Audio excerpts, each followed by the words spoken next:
Warm drinks are the worst, right? So your LG fridge just stopped making ice. Let's fix that. Don't panic. It's a super common issue. Honestly, you can probably fix this yourself right now.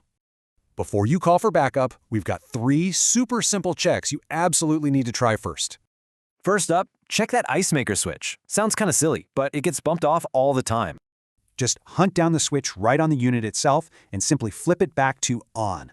Number 2 is freezer temp. If it creeps above 10 degrees, ice production literally just stops cold.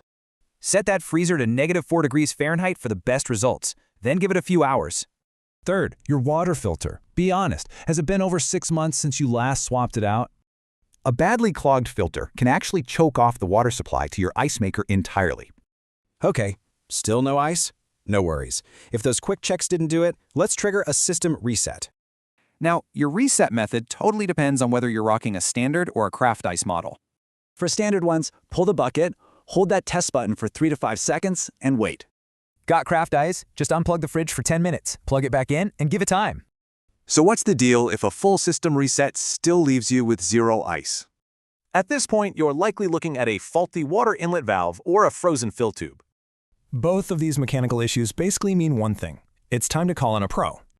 That's exactly where reliable help comes in, with a Liberty Home Guard warranty plan. Covered repairs happen fast. They send a vetted tech right to your door, letting you skip the search. Protect your appliances and save money, totally avoiding the headache of hunting down your own repair pros. Visit libertyhomeguard.com. We even offer an optional ice maker add-on. Don't suffer through warm drinks.